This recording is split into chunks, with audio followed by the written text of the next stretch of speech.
Hello, let me walk through our Citrix Hackathon idea. It's about integrating deep packet inspection technology into Netscaler. Why do we need this integration? Let's see one of our telco customer problem.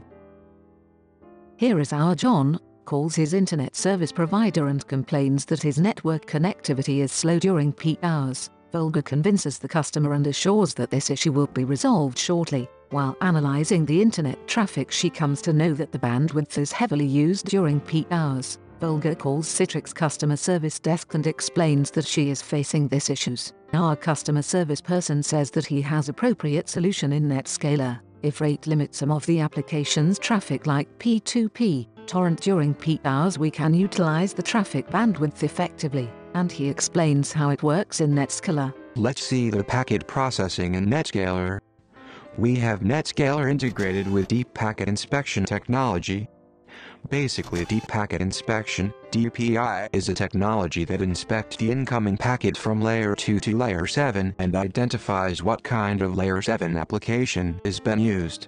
Our idea here is to inspect the incoming packets, identify the pattern from the payload of the packet and associate its signature with the PCB information. Let's see how this can be done. We have 3 different levels of classification. First level is port-based classification. We maintain a separate library which contains list of known application ports, signature and pattern. Once we receive a packet, we look into the payload, compare against the library, identify the signature and associate it with PCB. If the packet doesn't contain any well-known port number, we next go for pattern-based classification, where we identify the pattern from the payload and its corresponding signature. If none of the pattern matches, we map the flow or connection to a generic protocol.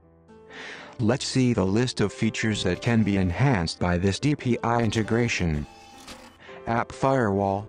Currently, App Firewall is HTTP-based firewall. If any non-HTTP traffic or UDP traffic comes, it cannot identify the protocol, so only generic action can be taken.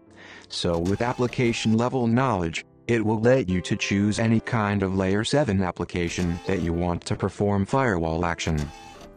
Next comes rate limiting feature. You can set threshold and bandwidth limit for any application. For example, if you want to reduce bandwidth consumed by P2P traffic during peak hours, set threshold limit for the corresponding traffic.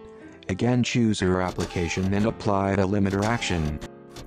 Another major enhance that can be done is detailed level of reporting and analytics. You can identify which application has consumed how much bandwidth and its volume. This section gives you a brief description of DPI. From this node, you can configure application-based rate limiting. Here is a short demo of the same. This is how you add a selector for your application. Now apply the configured selector which we created, to rate limit the application you want. You are done. Similarly, you can do the same from App Firewall node. From traffic analysis section, you can see various stats based on DPI like bandwidth consumed for each application, etc. Thank you.